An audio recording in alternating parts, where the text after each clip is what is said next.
Good evening, everyone. Welcome to the monthly police commissioners report and the regular city council meeting. We'll be getting started in less than a minute. Thanks for joining us.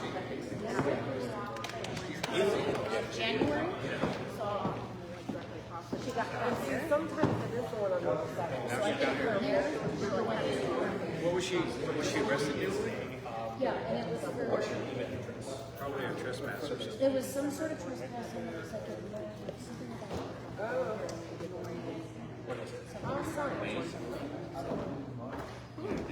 Yeah, because she's got multiple. Hello, Marguerite. Hello there, my sweetness. How are you?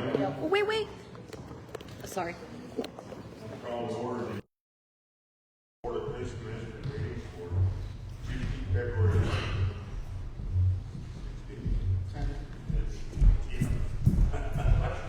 All right, okay, we're good. February 10th, 2026. Please stand for pledge.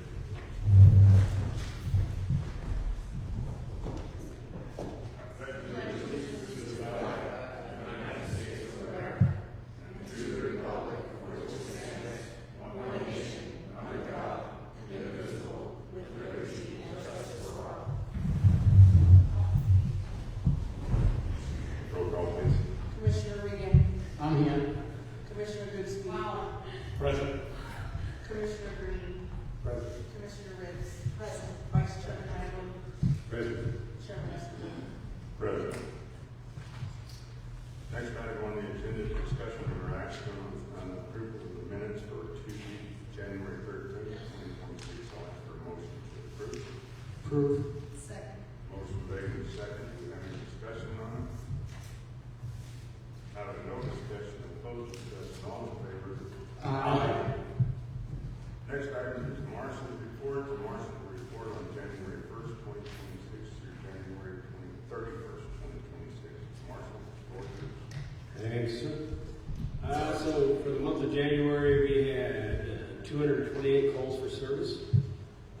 We also had 96 self-initiated calls, 24 traffic stops, regular duty, and then grant detail stops, we had 22. We had 2 reckless driving calls, 7 citations were issued, 38 warnings were issued, 3 criminal citations, 2 alarm calls, 12 animal calls, and 1 assault. Continuing, we had 3 disorderly conduct calls, 3 domestic violence calls, 2 drug arrests, 2 DUI arrests, 4 accidents, 2 theft calls, and 30 public assists. Some of the calls that we had that I thought might be interesting, on the 5th of January, we had a vehicle burglary on Allen Street. The suspect entered an unlocked vehicle and stole a backpack containing a Samsung tablet and various boxes of magic cards. I have no idea what these are, other than they're valuable. Somewhere between $15,000 and $20,000 worth of cards. Fingerprints were lifted and sent off to DPS. And this is a reminder, even though we're in Tombstone, please lock your vehicles, lock your doors. Let's see, on the 15th of January, Deputy Bear continued her investigation. Last month I advised you of an investigation where she made an arrest of a St. David gentleman that sent his ex-girlfriend some threatening and some photos that shouldn't have been sent. He was arrested on those. She continued her investigation and found, based on the search warrant she requested for his phones, computer, and several cameras, Service PD was able to download several images of child sexual abuse material. After her interview of the subject at the jail, he admitted to knowingly viewing images depicting underage females for sexual interest. Deputy Bear then charged Jones for 3 counts of sexual exploitation of a minor. So just as a reminder, Jones was not only arrested on the 2 felony counts initially, but he's also a sexual predator that did not register, so he's going to be looking at a lot of jail time. The 16th, we had a domestic call. Male subject and mother were verbally arguing. The male subject uses his prescription meds and probably took about 41 clonazepam. At the time of his contact, he was chewing fentanyl pills and is a meth user. When my deputy got there, he began to fight her and the paramedics. He was strapped down in the ambulance. He fought my deputy and 2 paramedics as they rode to the Canyon Vista Medical Center. He made multiple suicide statements and was then titled under 36 and remained in the hospital for a couple days for evaluation. He was eventually found and arrested after he got out for disorderly conduct and domestic violence threats, and then he was also charged with 3 counts of aggravated assault on police officers and medical personnel. On the 16th, we came across a male subject that was on the ground with 2 females around him. He was passed out, highly intoxicated. Due to the violence, not remaining conscious and throwing up, he was transported to Canyon Vista. On the 26th of January, we had a check welfare call at 3rd and Allen. An older female left the establishment highly intoxicated, urinated herself, fell and smacked her head. EMS was called and she was evaluated. She had intentions to drive, so her keys were taken until a responsible person picked her up and took her keys home. And we also had a public assist same date. An elderly mother was staying with her daughter for the last 5 days. After an argument, the mother wanted to hop on a bus back to Minneapolis and was very sad to hear that we don't have a bus station. My sergeant took the mother to a motel because she was showing cognitive processing issues, possibly age-related, but she was able to make her own decisions. She was taken to a hotel to rent a room for the night, and her meds were dropped off. On the next day, Sergeant Garcia made sure she had food, clothing, and checked on her throughout the day. Although the daughter was willing to care for her, she would not agree to it and wanted to drive back to Minneapolis. Sergeant Garcia was able to convince her to check herself into the hospital for evaluation. So last I heard, she was still in the Canyon Vista. A couple of points I want to make. There have been numerous calls for assistance for extreme intoxication incidents in which the person had stumbled and fell coming out of a bar or otherwise was found incoherent and medically evaluated. So as a reminder, Arizona's overserved law, specifically the Dram Shop Act under ARS 4-311, holds licensed establishments, which include bars, restaurants, and liquor stores, liable for injuries or damages caused by a patron if they serve alcohol to someone who was obviously intoxicated or to a minor. Obviously intoxicated includes slurred speech, poor coordination, and impaired judgment. And lastly, our reserves worked a total of 67 hours this month, saving the city approximately $1,400. That's my report. Anybody have any questions or comments? I just have one quick question. I'd like to understand the distinction between traffic stops and grant stops. So if you pull somebody over, I know we have a grant that's overtime, so I can see where that would be, but the other grants, how do you distinguish when you're pulling somebody over? Sure. To answer that, when the deputies are on a grant or a detail, and we have 3 of them that are active, we have the Stone Guard, we have the STEP, which is the specialized traffic enforcement program, and then we have the DUI task force. So when they're on these details, they have to record their activity. So when they make traffic stops, those are detail stops. And the other traffic stops are just on regular duty. Thank you. As a follow-up to Lillian's point, and I assume we have to record that because that's part of the grant process, and we have to show that we're using that revenue. Well, we don't, I'm sorry. Well, in other words, you break it out. I was going to ask this last month, and I was just wondering, as part of that process, because we need to show that we're actually taking advantage of the grant. Meaning, if we got to the end of the time period and hadn't had those things, then it would appear, why did we need it in the first place? Yeah, that is correct. We have to report quarterly back to the entity that gave us the funding. And part of those reports are how many traffic stops we made and what the activity was. For instance, if it was a STEP grant, what the activity was. So with a STEP grant, we're pretty flexible. I can pretty much design any type of extra activity. So, for instance, my stop sign violations in town are off the chart. So my thought was, I can pay these deputies. I can pay my deputies overtime and sit them on the corners with a ticket book in hand and make physical stops right then and there. So I would have to say, yeah, this is a specialized detail for stop signs.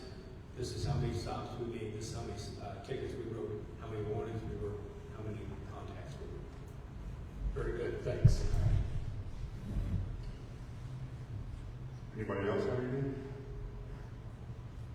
Thank you, Marshall. Very good report. I'll ask for a motion to adjourn. Adjourn. Motion made, second. Motion made, second, all in favor? Aye. Meeting adjourned. We have about 4 minutes.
to the republic for which it stands, one nation, under God, indivisible, with liberty and justice for all.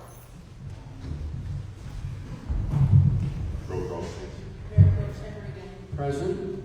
Councilmember Boothby. Present. Councilmember Green. Present. Councilmember Ridley.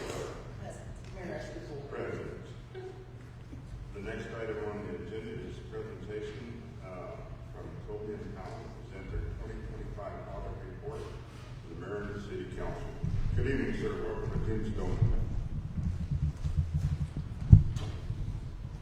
Mayor and Council, my name is Scott Graff. I'm the auditor for the city, and it's a pleasure to be here tonight with you. Hopefully you're excited about the presentation for the audit. Typically it's not one of the most well-attended meetings when the auditor comes, but my name is Scott Graff. We're with Colby and Powell CPAs. We're a firm in Gilbert, Arizona. This is what we do. We audit small governments.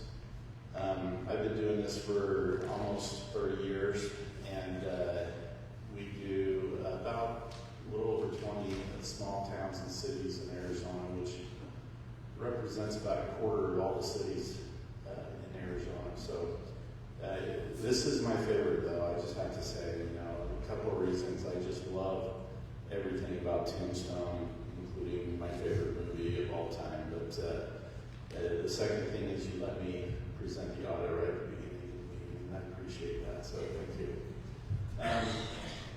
Everybody should have received at least in their packet the audit report, 63 pages. I promise I'm not going to go over all 63 pages. But I just want to give a little bit of a summary of what's inside your audit report, and let's see if we can run this thing. Right up the moment. Okay, well, we're stuck on the first slide. There we go. Are you running that for me? We'll see. Okay, so what's inside this? If we're to spend a lot of time, there's three main categories in here. The first one, maybe the most important, is the independent auditor's report. It's the very first page of your audit report.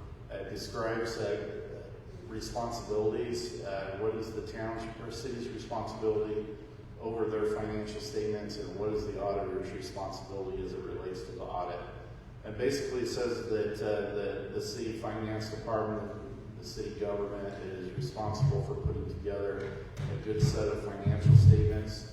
So when we look beyond the actual first page report, the financial statements are the city's, so they take responsibility for that. Of course, they do a lot of accounting. There's a lot of work that goes into that. We help compile it into a statement that can be put into this report. What is my responsibility as an auditor is to provide an opinion on the financial statements. We look at the financial statements. We do detailed testing of different account balances, and that's what we're here doing when we do our field work.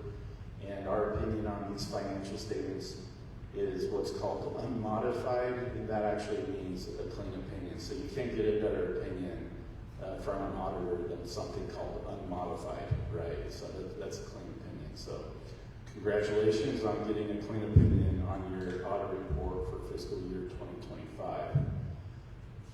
So after that audit report is just the standard financial statements, all the required statements that you're supposed to have. They use words like government-wide financial statements and fund financial statements. I'm going to talk a little bit later about the government-wide. Fund financial statements are like your general fund, streets funds, like HERF grants. A fund also includes your utility funds. And then at the very back of the report, there's something called an independent auditor's report on internal control. So when we plan and prepare an audit, we look at all the different internal controls. It's like your policies and procedures and how things are processed. We look for areas that are weaknesses, and we do this to create an audit plan. So, we can focus on areas that are maybe areas of weakness. If we find anything that is an area of weakness or a significant deficiency in your internal control, we are required to report it in this report. I don't know if you remember, I presented this audit last year for the 2024. We had actual 4 audit findings. This year, you're down to 1 finding. And if you had a chance to look at that, this is a kind of a repeat, what I'd say a repeat finding. This was on the 2024 audit. Now this is the solo only finding that we had for 2025. So this is related to putting together a set of books that are ready for an audit. Typically there are audit adjustments that the auditors will put together when we arrive. That's typical in any city and town. Then when there's just more than when there's more entries, that it ends up creating a necessity to put this finding together. In this case, there were some improvements between the fiscal year 24 and fiscal year 25, but we weren't just quite ready to remove this finding yet. We expect over the next year, hopefully that may not be a finding in 2026. That's what our hope is. Typically, our suggestions is we suggest that we look at those adjusting entries before the next audit. We're available to discuss why that entry was required and help the city finance department make those entries before we arrive. So we're hoping that won't be a finding. And if you just want a summary of what the findings were last year that were improved, some of it was related to doing inventory at year end. That was done, which was good. Some of it was related to policies and procedures being updated. So there were some updates on the policies and procedures, which were great. And then the third one, I think, was related to reviewing of billing adjustments, and those things were also fixed. So that shows good progress, and I'm pleased with that.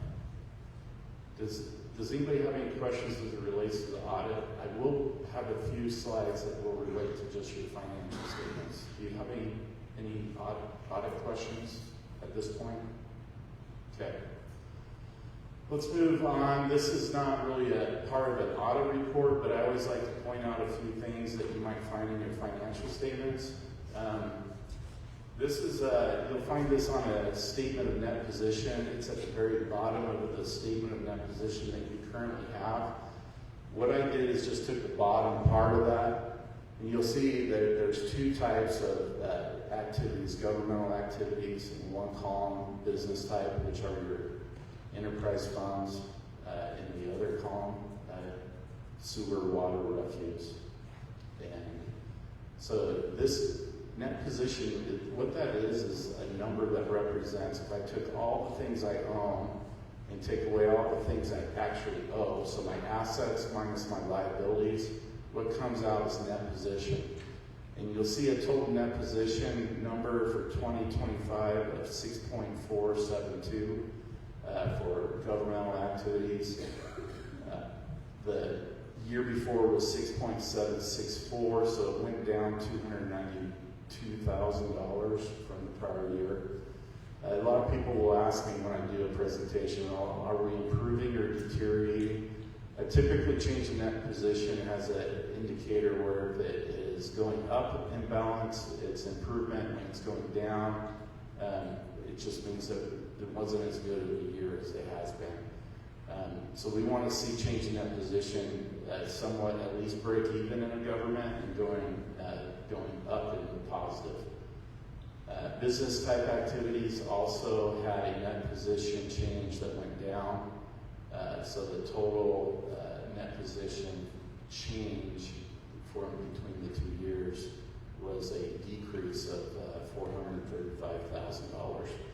I went one more slide and I said, okay, let's just look at utility funds at this point.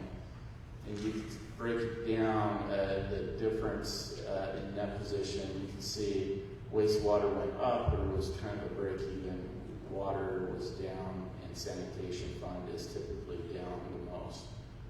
So that's kind of a breakdown. Yeah, when you see net position, there is some categories like net investment and capital assets. It means that those are things you can't really spend, right? Those are your systems, and they have value in net position. And then we have restrictions of things that are required to be held for a restricted purpose. And then unrestricted is what you have available to spend. And you can see that's in a deficit. One point I did want to make, and I don't have a slide for it, but in your financial statements, when you look at your funds for utilities, utilities have borrowed money from the general fund. And when you think about it, like, oh, when did we loan money? Well, just by virtue of having a joint checking account together, and one fund spends more than it receives, it's theoretically borrowing money. I mean, you know, my kids borrow money from me, and it's pretty much, you know, their income is not going to pay it back. And so what we see is over time, for example, like some of these enterprise funds, their collections aren't meeting their expenses. And so the expenses still get paid, and the general fund is paying it. And over that period, over a long period of time, it adds up little by little, year by year. And currently you have about $1.2 million worth of borrowings that is owed to the general fund from these other utility funds. Sorry, $1.445 million. What page would that be on? Okay, we can find that on page 7. We can find that on page 7. That's on the balance sheet. And then you're going to also find it on page 7 is the balance sheet for the governments. So that's the general fund. And then on page 11, you'll find the liabilities. So you can actually see, okay, well, the general fund is owed $1,445,000, but like the sanitation fund currently owes almost $849,000. So I bring this up because, you know, what is the expectation? Do we expect these funds, for example, the sanitation fund, to generate income to be able to pay at least the break even and to reimburse the funds that they borrow to the general fund to the tune of currently $849,000? Is that the case? Well, if that's the case, then we keep recording this as a loan between two funds. If it's not the case, and the city council makes a decision like we're not planning on the sanitation fund ever generating enough income, like my kids, to pay me back in the general fund, then we do what's called an equity transfer, and it's just saying, look, we intend to supplement the expenses from the general fund lines. And if that's the intent, then it just needs to be recorded correctly like that. Currently, it's not recorded like that. It's recorded as if we're going to be paid back for it. And at some point, it just starts building this balance that's just, at what point do we stop, right? Because right now, I can tell you the general fund, when we looked at that net position total, and we go, oh, look at all this money that we have for the general fund. Well, yeah, it's like saying, yeah, but, you know, it's like telling somebody, yeah, but look at the asset we have. You know, we have this great asset that the sanitation fund owes us a bunch of money, and we're good for that, right? Not really. It's an asset that may, depending on what you decide to do, if you raise rates, and eventually over the years it does reimburse it. But you have to decide what's the plan. Is it gonna pay for itself? Is it gonna reimburse the general fund, or do we need to move on and do a transfer between the general fund and the utility funds? So, you know, that's a decision I hope you put on a future agenda, maybe at budget times, decide what you want to do with that. Do you have any questions? Yes. Could you reference the page numbers again with where you're getting those figures? Okay. So that when I have light up, I'm able to read. Yeah, I understand. So page 7 is the page that will be, you'll see a column for general fund. Right? And when you go down to the assets, and you go to the very last asset, it says due from other funds. Do you see that? It has the underline underneath it. The word does it a number. Excuse me? There's no words that have a line underneath. Do you mind if I walk over there and kind of show you on this Oh, page? due from other funds. Yeah, you see that? Okay, that's our. And that's what's owed to you. That's what's owed to you by the other utilities. Is there a way to distinguish with that number as a whole, what is owed to us from each one? Because we're talking wastewater. Yeah, so if you go to page 11, yeah, page 11, and on page 11 you'll see there's a wastewater fund, Right.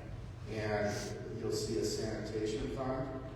Now, if you go down to about 2/3 down the page, there's something called non-current liabilities.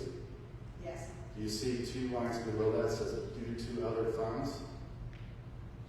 Yes. Okay, follow that line, you'll see the 2 funds, wastewater and sanitation, and the amounts that they owe.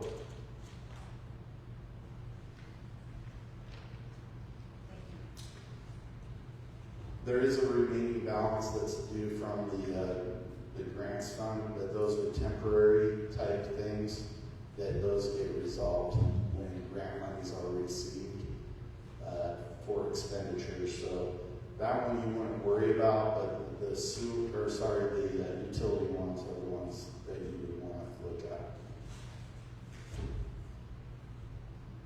So regarding our position, among the 20 municipalities that you work with, where would you say we fall? No, I think you're you know, everybody's so different. Tombstone is obviously has a lot of different revenue producing sources, but you're in the same boat.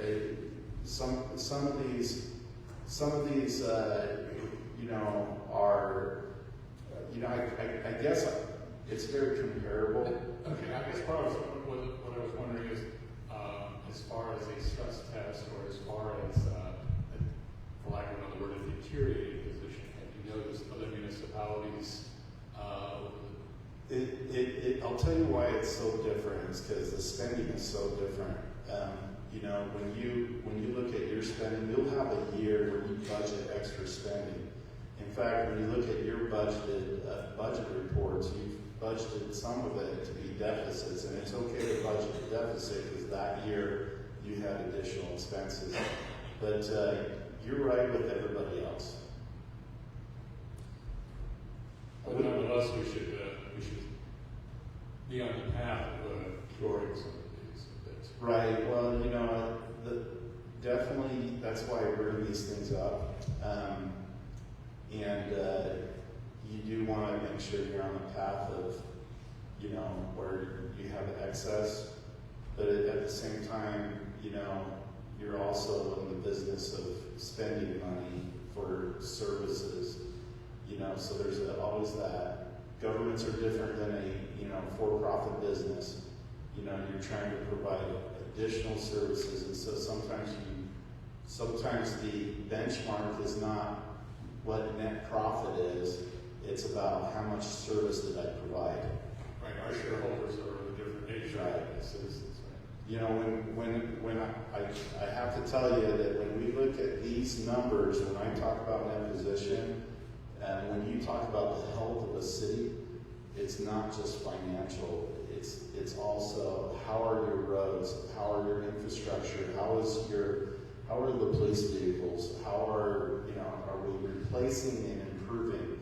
And those things aren't financial related, because the more you spend, the better your infrastructure infrastructure will be, but your financial numbers may not look as good.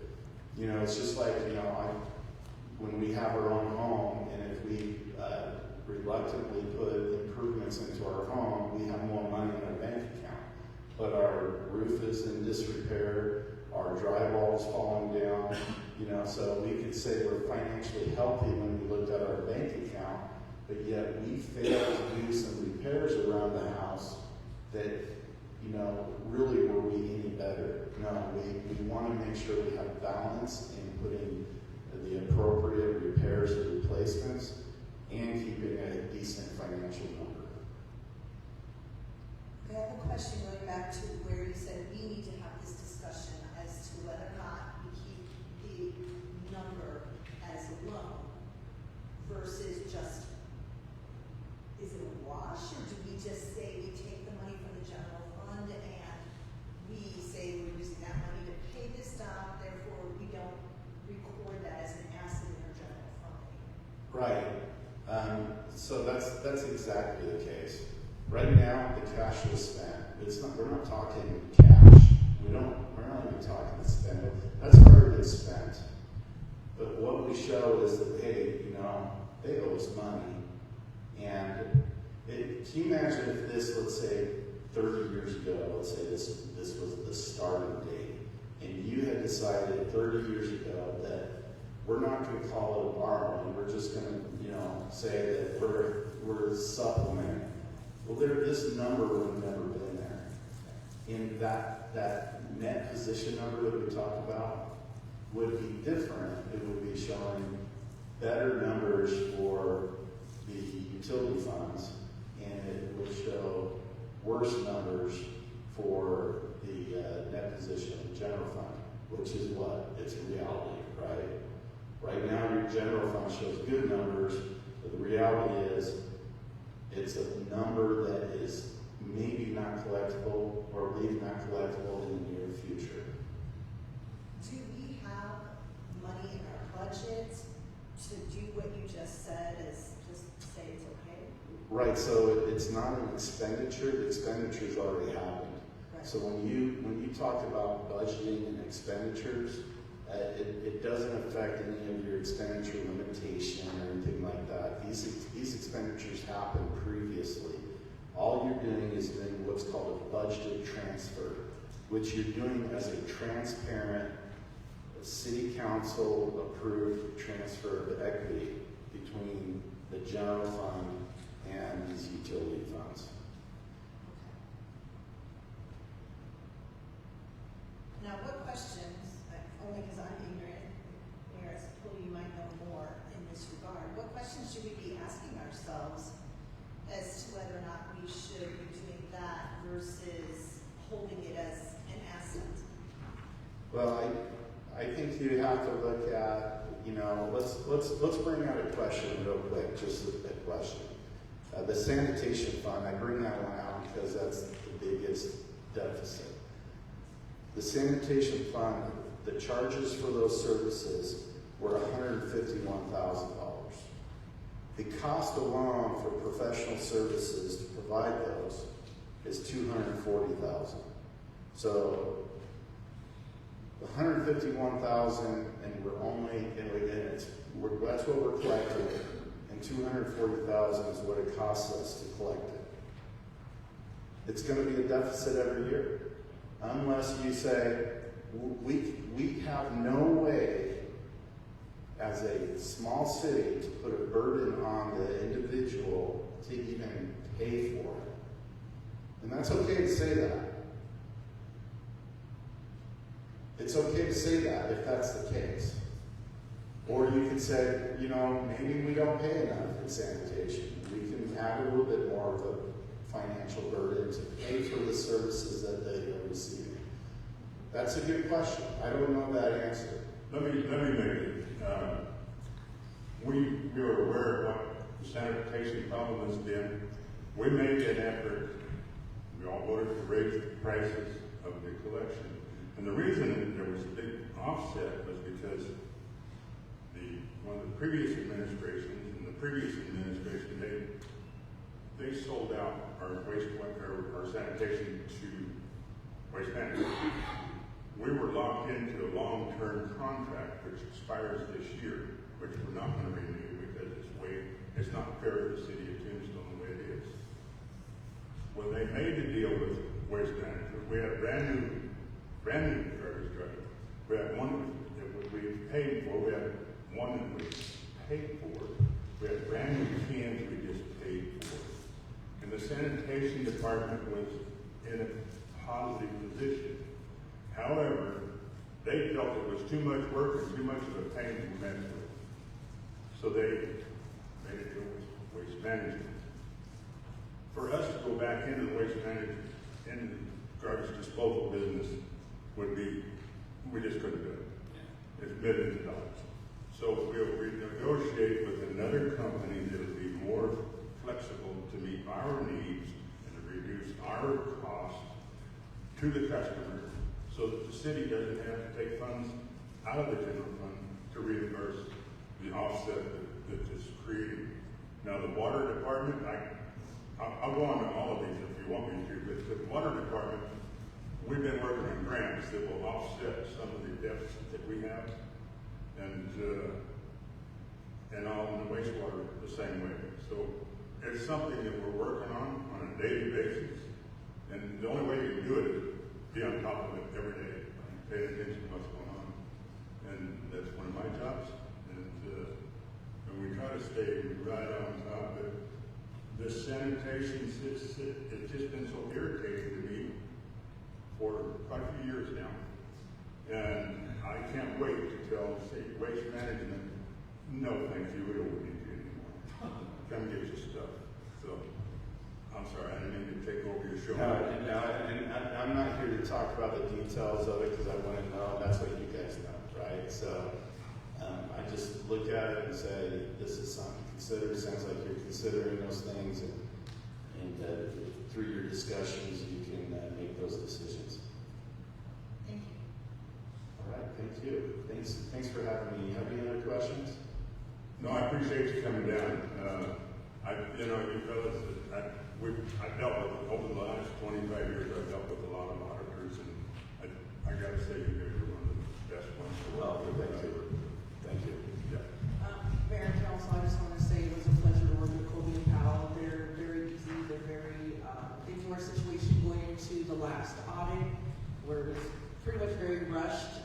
Shelley did an amazing job with getting the audit started in time. We were always like the last minute man to the filing before the auditors would have to hurry up and get it done. So Shelley has been working with them for a while. But I also want to thank my staff and all the departments for helping out with this audit as well. And it was just easy.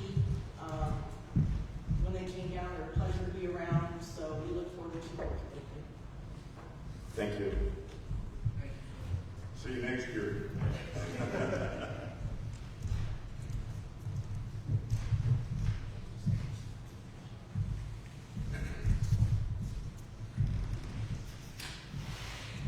I'll take your moment. Thank you. Next item on the agenda is called Public ARS 38-431, Article 1, authorizes but does not mandate the city council to make an open call to the public during the public meeting and is subject to reasonable time, place, manner, and restrictions, and allow individuals to address the public body on any issue within the jurisdiction of the public body. The time will be limited to 3 minutes per speaker. Those wishing to address the public body shall limit his or her remarks to issues within the jurisdiction of the public body. However, this forum shall not be used for making personal attacks or discussing personal issues directed to any individual member of the city council or any other city employees. I would like to have Tammy Jo come up here. And Tammy Jo, you're not limited to 3 minutes. I apologize. I can make it We failed to put Tammy on the agenda. She's going to make her presentation there. Thank you so much. Tammy Jo Wilkins. I'm here wearing several hats tonight, so thank you, Mr. Mayor, council, and staff. The first hat I'm wearing is as the promoter, one of the promoters of the Tombstone Film Festival. We wanted to thank you, the city, as our partner in Food Festival again this year. This was our 4th annual and probably the best attended yet. So just for an example, last year we had 539 attendees at screenings and panels. This year we topped out at 796. So that's people who came in. This place was full for every screening, for every movie, for every panel, and then they went out on the town afterwards. We had after parties at the Crystal Palace, at the Orient Saloon, doing everything from whiskey and cigar night to karaoke, which is the most fun at the end of the weekend on Sunday. So we thank you again for your partnership from the Tombstone Film Festival. Changing hats now. And to add that Marisa Wayne, the daughter of John Wayne, and the granddaughter, Laura of John Wayne, were both here for the weekend as well, and they had a blast, and they spent all kinds of money at quite a few of our shops, and they were just really excited to be included in the 50th anniversary showing of the Shootist. So thank you for that. My other hat as the chairperson of the Tombstone Events Committee. We had our events meeting last Tuesday, and 9 of the permits that were discussed last Tuesday are on your agenda for this evening. 8 of them are recurring events. One is a new event with the Vintage Baseball. We will be having a special meeting next Tuesday, February 17th at 5:30 here at Shelfman, and it will be the presentation on the Live to Ride motorcycle event that would like to come to town October 2nd through 4th. And community will have the opportunity to ask any additional questions. The events committee actually recorded our meeting last week. Thank you, Margie. And I did get a lot of really positive feedback from the community based on that showing. So I'm hoping that we have a really good turnout for next week as well, and you all have your questions answered. The Day of the Cowboy is still in planning, and it is coming along very nicely. This will be a very big event for Tombstone at the end of July. There's a couple of concerts in discussion right now. Sugar Skulls partnership that Councilman Green has been working on, that he presented at the events committee. So there's lots of new creative opportunity that's being discussed to get Tombstone out there into not just Cochise County, Pima County, Maricopa County. We're looking at surrounding states now and international opportunities for advertising. And of the 9 permits on your agenda tonight, they were all presented and vetted by the events committee, and they were recommended for approval to move forward for your approval. And if there's no questions for me, that's the end of my presentation. Thank you very much. Thanks.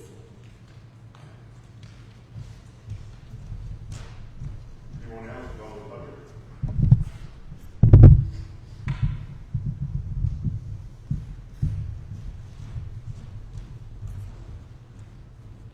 Good evening, Mayor, council members, staff, citizens. I wanted to just say that I did record the meeting last week, so I can say I attended, and there were a lot of people that attended that meeting. It was very well received. They're working really hard, and I just want to tell Tammy Jo and your committee how much I appreciate your hard work. All y'all's hard work, and I just wanted you to know that they are working hard, and they do have some pretty amazing things in store, should they be approved. And my name is Margie Lane. Thank you. Thank you. Anyone else? Close the public, move on to the next item. Next item is approval of the minutes, discussion and action approval of the minutes for regular council meeting on Tuesday, January 13, 2026. I'll ask for a motion to approve. Approved. Second. Motion made in second. Any discussion?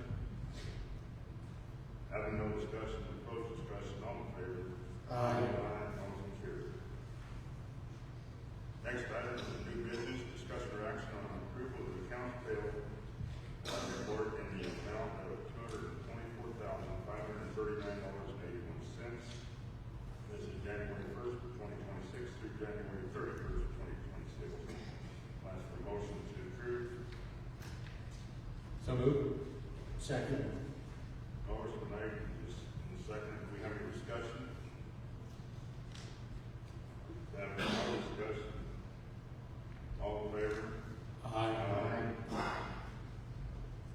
Next item, discussion and action approval of the intergovernmental agreement between election supplies and services between Cochise County and the city of Tombstone. I'll ask for a motion to approve. Approve. Seconded. Motion made and seconded. Is there any discussion on it? This is more of a question for protocol on these. When we do the inter-office or intergovernmental agreement, do they always go with the resolution or no? The resolution is completely separate, right? Yes, it's completely separate. The IGA, the reason why we have that on the agenda, or any time we have an election, is because the county runs our elections.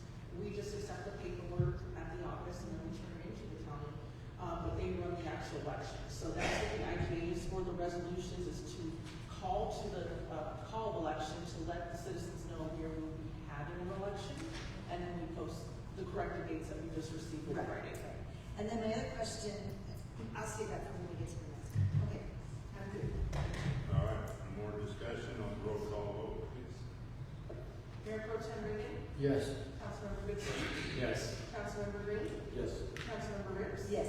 Mayor Esposito. Yes, motion carried. Next item, discussion and action on approval of resolution number 1-2026, a resolution of the Mayor and Common Council, the city of Tombstone, Cochise County, Arizona, designating the election date and purpose of election, designating the deadline for voter registration, and designating the place and the last day for candidates to file their nomination papers. I'll ask for a motion to approve. Approve. Second. Motion made in second. Discussion. This is where I wanted to ask my question. When we're using resolution numbers 01-2026, is this when it was created as in January, necessarily voted on? Yeah, this is when, we create, it's the first, it's not a month, it's the first resolution of 2026. Okay, good, thank you. Roll call vote, please. Mayor Pro Tem Reagan, Yes. Councilmember Goodson, Yes. Councilmember Green, Yes. Councilmember Rips. Yes. Mayor Esposito. Yes. Item D, discussion and action on approval of special use permit application for Tombstone Internet for annual walking bake sale in the historic district, Saturday, February 14th, from 9 a.m. to 2 p.m. I'll ask for a motion to approve. Approve. Second. Motion made and second. Any discussion? Yes, I apologize. And this is a general question for all of these. And this could be something you answer me totally at another time. If we have the events committee reviewing these, what's the reason for them coming to us? Especially, I understand if they're like one time. I'll explain that to you, please. Okay. The events committee is a recommending committee. They have no authority to govern the streets of Tombstone. The mayor and council have that authority. The events committee does. So then how is that different than like the historic preservation commission that approves? It's the same thing. signage? Ultimately, the council on any issue that becomes a legal issue, it has to go before mayor and council.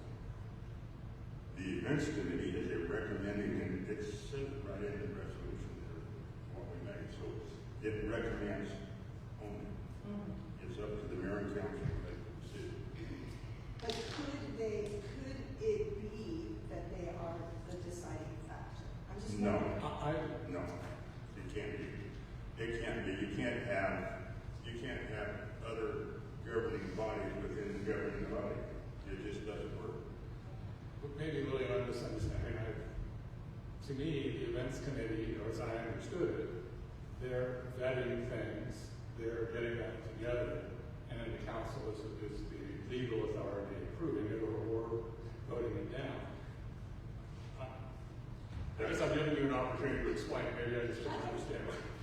That's exactly what it is. All right. Any further questions? No. Okay. That was a long ways away from a walking bake sale, I think, but, I'll ask for, roll call vote, please. Mayor Pro Tem Reagan. Yes. Councilmember Goodson. Yes. Councilmember Green. Yes. Councilmember Ritz. Yes. Mayor Escobar. Yes, motion carried. Item E, discussion or action on approval of special use permit application from Lions Club to decorate Shepherd Park for the 250th United States birthday beginning March 1st, 2026. I'll ask for a motion to approve. Approved. Second, Motion made and second. Any discussion? how long will it be off for? Because it's not included on their application or in our. What the Lions Club is wanting to do is to put bunting or some kind of on the gazebo, and also just celebrating America's 250th on probably the whole year. But they really want to, obviously Christmas is something to take it down, but they're trying to celebrate the 250th with their banners. They're trying to raise funds for it and whatnot. Steve Reeder did bring an example to the events committee. He's not here today, but they want to start it, I believe, during the White Earth Days. They want to start the process of putting those up. White Day? I believe so. Because it says March 1st. It'll probably stay at March 1st through the end of the year. Good, thank you, that's what I was hoping. If this is the year that is the 250th anniversary, so I would say we leave it up until the end of the year. Thank you, I agree. Okay. Any further discussion? Have no further discussion, roll call vote. Mayor Pro Tem Reagan. Yes. Councilmember Gooseby. Yes. Councilmember Green. Yes. Councilmember Ritz. Yes. Mayor Escobar. Yes, motion carried. Item F, discussion or action on approval of special use permit application from Arizona Vintage Baseball League for vintage baseball match requesting the following Saturday, March 7th, 2026, from 11 a.m. to 5 p.m. in the discovered Tombstone field. I'll ask for a motion to approve. Approved. Second. Motion made and second. We have any discussion? Please don't be upset with me. My question is, if it's specified here on the agenda, but it's not on the application, are we not to go by it as long as it's on the agenda? For example, you specified in the agenda item discover Tombstone Field, but it is not on the application for location.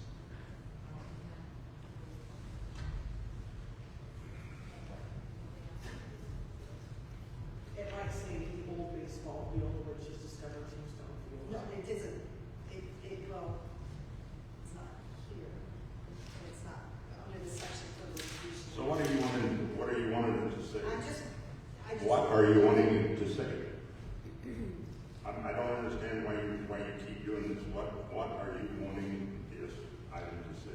I am asking that if we are voting on something that's in the agenda, but it's not on our application, is it okay? If it's okay, The council has the authority to make a decision at this moment, right now.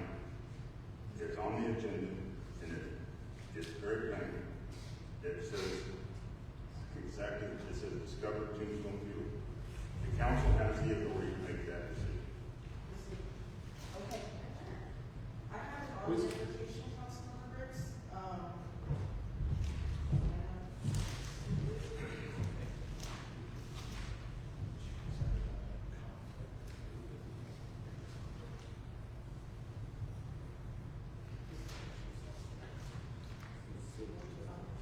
Can we bring the meeting back to order, please?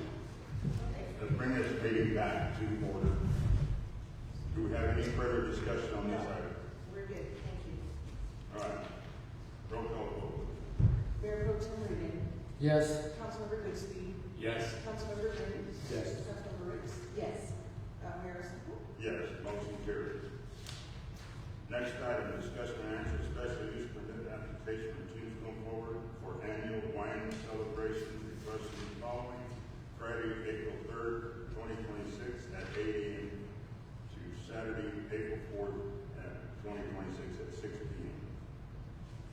It's for the art gallery parking, set up Friday, April 3rd, 2026 to 8 a.m. to 6 p.m. and the event appeared on Saturday, April 4th, 2026 from 11 a.m. to 6 p.m. Last for motion to approve. Approved. Second.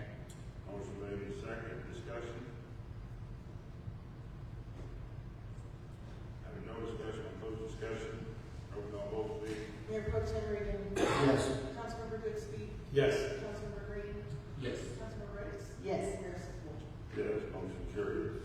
Next item is discussion and action on approval of special use permit application for uses for the annual Gary Moss Calf Nut Fry, requesting the following only Saturday, April 11th, 2026, 6 a.m. to 10 p.m.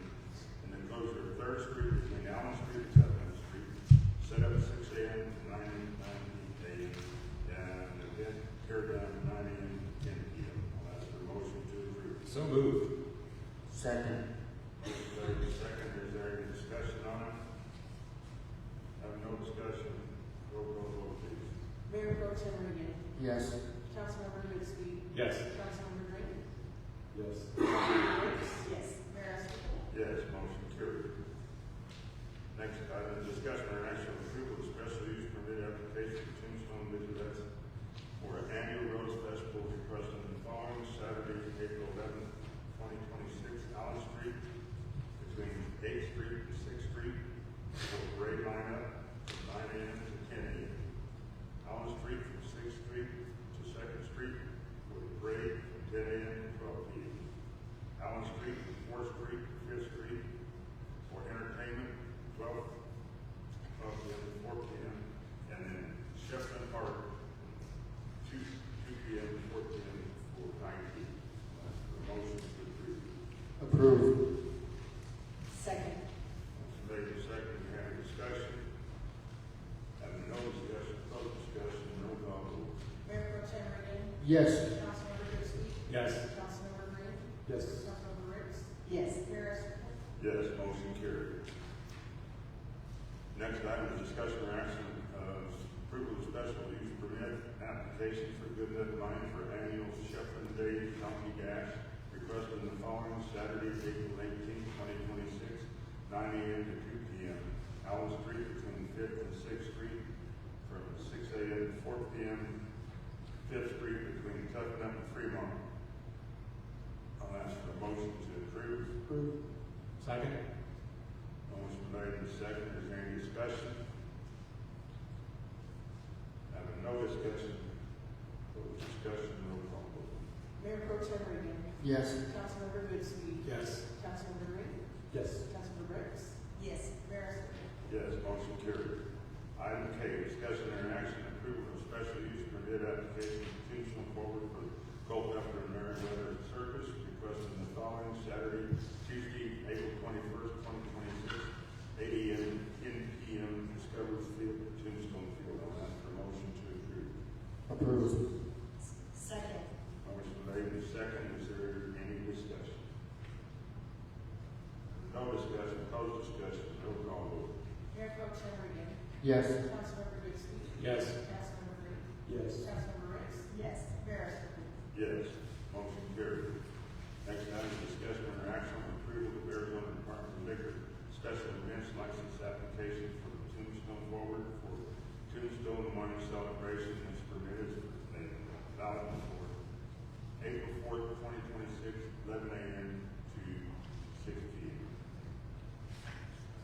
Ask for a motion to approve. Approved. Second. Motion made and seconded. Is there any discussion? Having no discussion, close discussion, roll call vote. Mayor Pro Tem Reagan. Yes. Councilmember Goodspeed. Yes. Councilmember Green. Yes. Councilmember Ricks. Yes.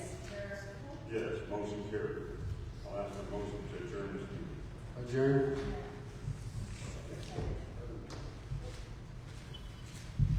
Okay. We'll see you everybody back here next week for a special meeting. Have a good evening. Thank you for watching.